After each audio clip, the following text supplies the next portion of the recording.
Welcome to my digital story. I'm Daniel, Year 1 Associate Student in CEM.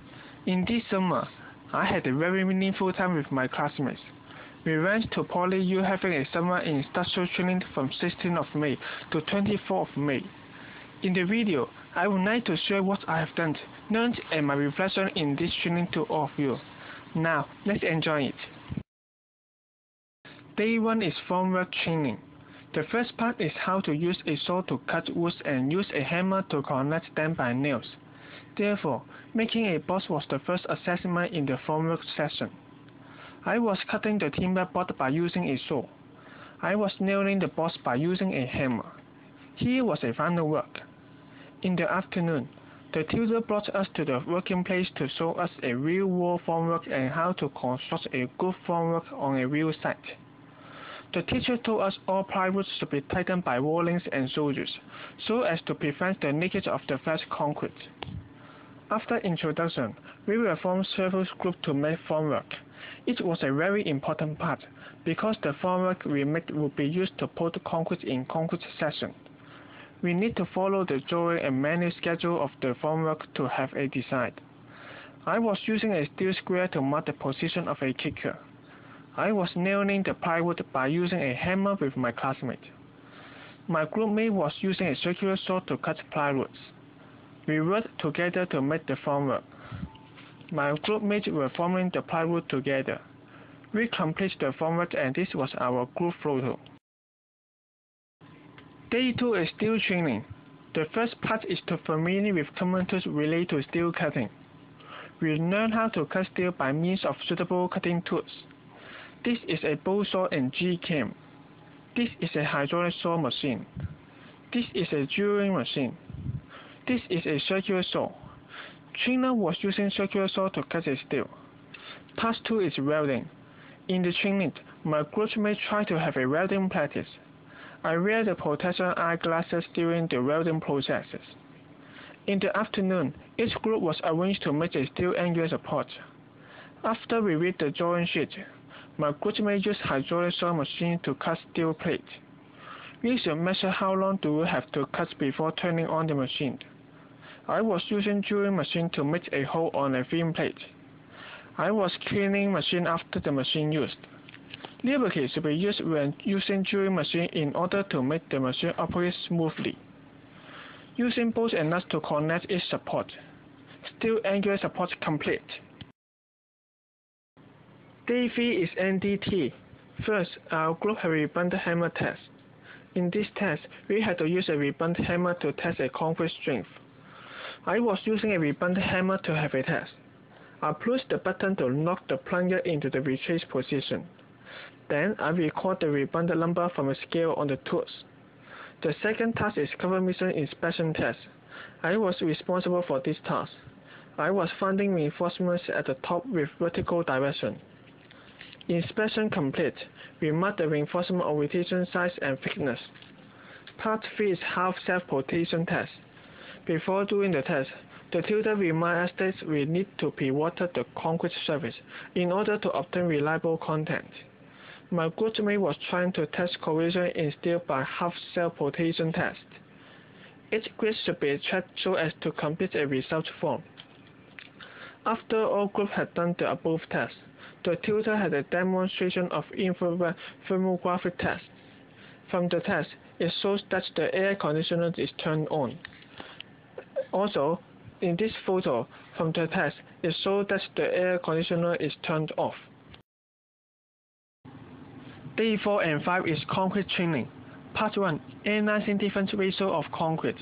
Our classmates were divided into 4 groups. We had to mix different ratios of the concrete respectively. We were mixing the concrete. Part 2, mixing concrete. We mixed the desired concrete by following the mixing details. We put the material into the mixing machine. We put out the mixed concrete to a trainee. Part 3 is reinforcement process. First, we lead to cutting the reinforcement, then bending the reinforcement. Finally, fixing the reinforcements. This is the photo of the final product of reinforcement fixing. Part 5, removing the formwork. I was going to removing the formwork.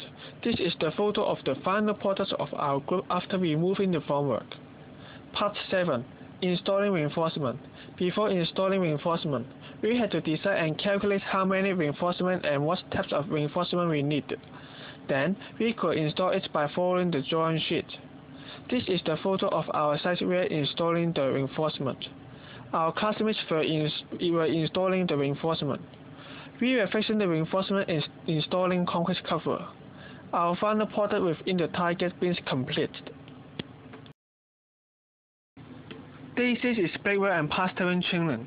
The part 1 is brickwork introduction. There are totally 5 types of brick and block. The first one is common brick. The second is solid concrete block. The third one is hollow concrete block. The fourth one is wide-tone net-raised concrete block. Finally, there are environmental friendly brick recently. Part 2 is brick laying. First, we need to use a check box to make straight lines so as to fix the position. Then, use brick tower to place cement mortar on the working platform. Then, placing brick to the middle position. Finally, this is the final work. Part 3 is plastering. First, the trailer was placed cement mortar on the concrete wall. Then, tutor was feeding the cement mortar evenly. This is the final work. Part 4 was wall tiling. First, we have to mix in the cement mortar. Then, placing the cement mortar on the wall. Also, horizontal temporary support were used. Laying the tiles on the wall. This is the finished. Part 5 is floor tiles. First, mixing cement mortar on the floor. Then, keeping the level horizontal is important in floor tiling. Applying the floor tiles on the floor. The wall tiles finished. Day 7 is force work training. Teacher told us there are 2 kinds of supporting system. They are force work and scaffold. Force work is to support the formwork when pouring concrete. The scaffold is to allow the worker work on the upper floor. Tutor introduced the scaffold system in the morning.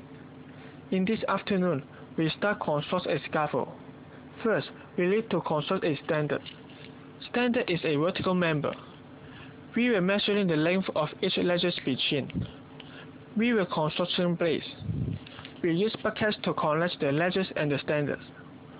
We were placing a working platform on the top of the scaffold. Staircase must be installed properly. The scaffold construction of ground floor complete. My classmates were having a work on the upper floor. They were going to construct a boarding. My groupmate was connecting a rail to the scaffolding system. A long blade made the whole scaffold system become more strong. I have learned a lot in this training.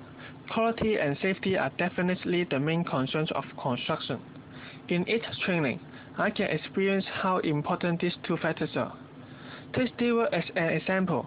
For safety, we always use big machines such as saw to cut steel. Before using the saw, we must wear suitable protective clothing. Otherwise, if danger occurs, it can increase the degree of the accident. Suitable protective must be taken before each training. This is the end of my digital story. I hope I can see you next time. Bye bye.